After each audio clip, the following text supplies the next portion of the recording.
hive of like-minded individuals came together to bring Tall Trees Yoga Studio, where yoga, Pilates, and spiritual wellness are brought together into the world. Founder Mike Hammond had both a passion and a dream to create a space where he could unite people together and give access to the best spiritual practices for our mind, body, and our wellness. That concept came to fruition in 2013 when Mike decided that it was time to take the jump and leave his 25-year-long career with the government. His mission was simple: build the Tall Trees brand and studio by bringing the best instructors from the local area to share all their incredible teachings and work.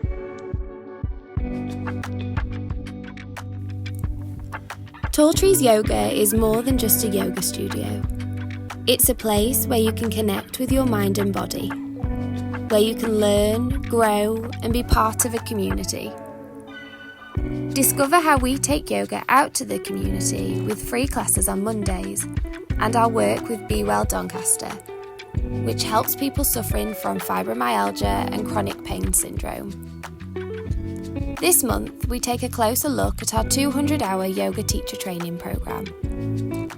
This programme is designed for those looking to deepen their yoga practice and become yoga teachers. You will learn yogic philosophy, anatomy, physiology, and a variety of yoga techniques. This month, we chatted to one of our yoga teachers, Shannon. Feel free to join us for our Flow of the Month too. We are proud to offer the best and brightest teaching talent in a serene environment. Come and join us.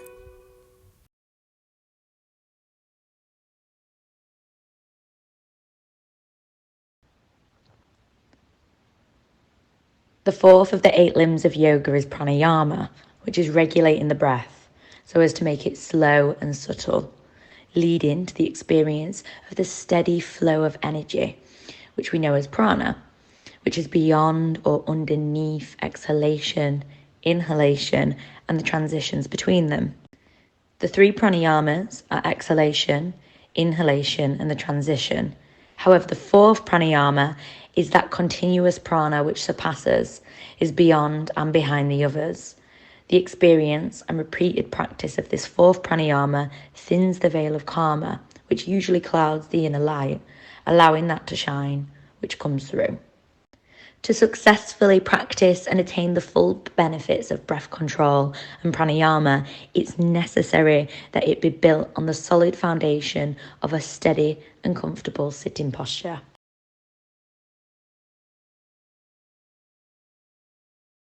We've recently started working with Be Well Doncaster.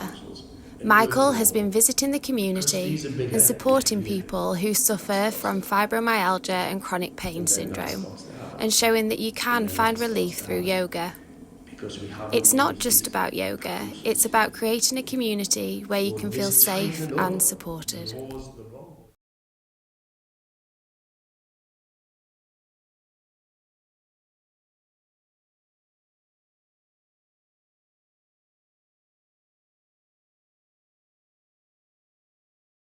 Hi everybody, I'm at Tall Trees Studio and we're here with Shannon. I'm going to find a little bit more about Shannon. So Shannon, tell me a little bit about yourself first of all. Okay, so I teach yoga and ultimately I am a yoga student. I started practicing yoga maybe like 4 years ago in the pandemic because I wanted to become more flexible, I wanted to lose a bit of weight, and it turned my entire life around. And now my life is yoga. I feel like everything that I do just comes from that path. But other than yoga, because I am a person other than all of that, I like to just be in nature, walk, paint, draw, very creative, make music, just have fun. I'm a fun girl, I think. Tell us about your yoga. My yoga practice? Yes. My yoga practice has definitely changed with my mindset. It's become less of a mat-based practice and more of a delve into like who I am and what I do and what makes my cogs tick. It's a lot more meditative now. a lot slower. I used to definitely practice my yoga out of like an ego place of like wanting to be super flexible or wanting to get into a certain pose. So my intentions were different to how they are now. But my yoga now is very much just a grounding practice that I try to do regularly, and it helps me to be a lot more disciplined because I try to show up daily. It doesn't happen daily, but I try to, and it's getting better. It's growth. My yoga now. Keep showing up. Yeah. Keep showing up. Yeah.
You mentioned nature. Apart from your yoga and nature, anything else in your life?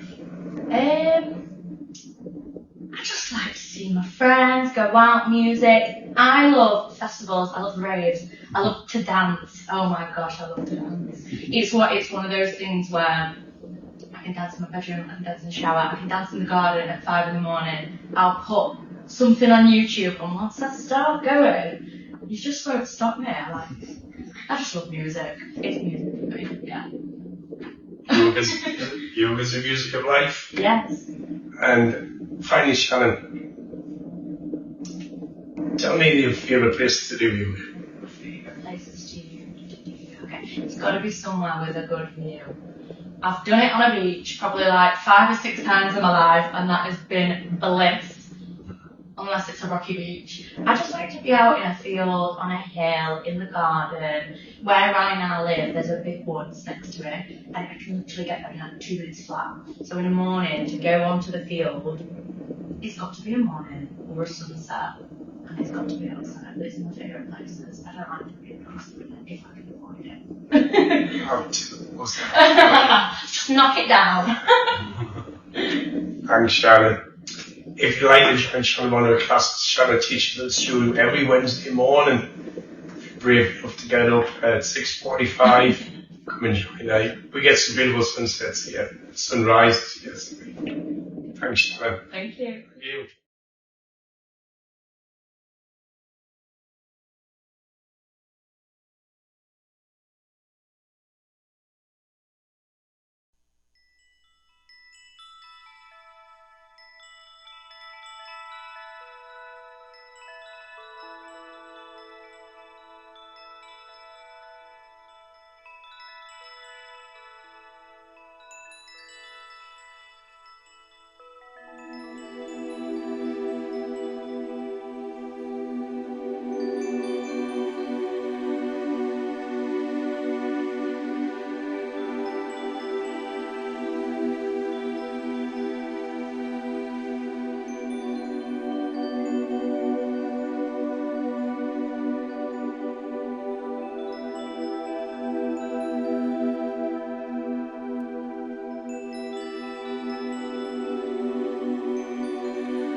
Everybody, Michael here, and today I'm at the studio with Kerry. I thought we'd have a look at Vibhadrasana 1 or Warrior 1. So Warrior 1 is quite a modern posture. The first time it was seen was 1934, Yoga Mandraka by Krishnamacharya. So, and then Pattabhi Jois brought it into his Ashtanga 1 primary series. So we'll look at how it was first set up and then how it's evolved. So the first time we see Vibhadrasana 1 is in Sun Salutations, Surya B. So we'll just enter it that way, I think. So we'll take it into Utkatasana, into chair posture, and into Uttanasana. Forward fold, and then we'll half gaze, and we'll just jump or float it back, whatever Kerry wants to do. And upward facing dog into downward facing dog. And then we step straight forward. So at this point here, we'll ask Kerry to step forward with the right foot. So 2 seconds, Kerry. So just roll the foot down. So before we do that, when we get Kerry to step the left foot slightly forward so our heels opposite our, so keep it wide, just bring your heel forward so that it's opposite your big toe, and then over the foot to the side. And then step the right foot between the hands to the midline and come into your Warrior 1.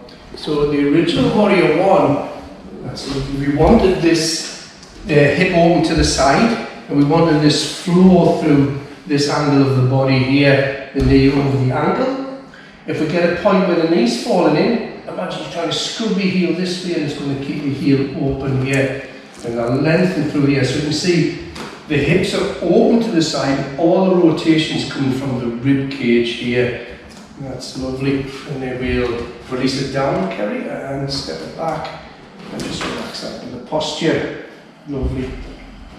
So, we can see how it's evolved differently. We look at different yoga practices. You can see people's yoga, Vibhadrasana 1, looks quite different.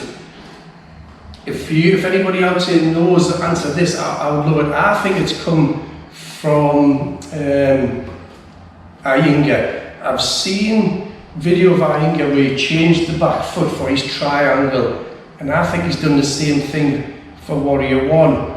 If anybody's doing anything different, please let me know. So you might see this more adaptation. So if Kerry takes it back and steps into downward facing dog, Kerry, any way you want.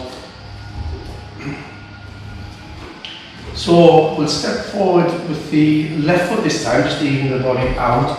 And you might see that this foot stays more at a 45-degree angle here, and the left foot steps forward to the front line. And we come up now, and you might hear the talk about bringing the pelvis to face front. The pelvis isn't going to completely face front. If we could just bring the camera around here, the important bit about this, guys, and what your Warrior 1 is, yes, sir. Which version of it is, what we need is these 3 joints facing the right angle. So we want the ankle joint, the knee joint, slightly opened up, and the hip joint in alignment.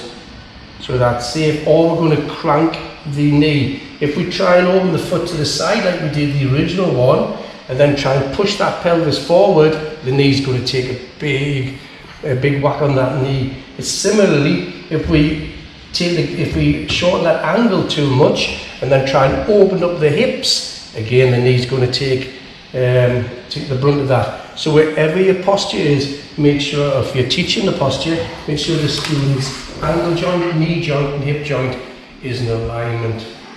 Yeah. So to get the pelvis front on, we would virtually have to have that foot, the toes facing the front of the mat. Yeah. How's that? Comfortable? Yeah. Which one suits you best? I think the first. The first one, the original Ashtanga. So if you go back to that one. This one's quite comfortable because you can put weight in the back leg of that foot here. Yeah. More than you can when you bring it in. Yeah. So just take it all comfortable. But you can see the foot spacings from here, guys. If we think about what the posture we taught last month, Vibhadrasana 2, in Ashtanga series, they go from 1 to 2 later in the series, and all we do is open the body to the side, take the hands left and right, and they don't out of the feet. They don't. In original Ashtanga, So that would be there. Yeah. Yeah, so they keep the foot exactly the same. It's a same foot placing in Ashtanga. Obviously, if you've gone to the Iyengar stance, then we have to move that back foot to accommodate that hip opener. Yeah? Happy with that? Yeah. Yeah? If you've got any comments for that, guys, love to hear them. Like I say, if you could like, subscribe, comment, we'd really appreciate it. Thanks very much.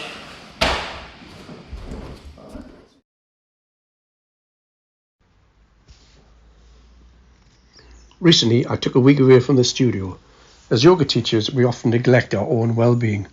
It's so important to enjoy some downtime, to recharge and come back to a yoga practice and our students with a full heart and a clear mind. The spirit in me greets the spirit in you. Namaste.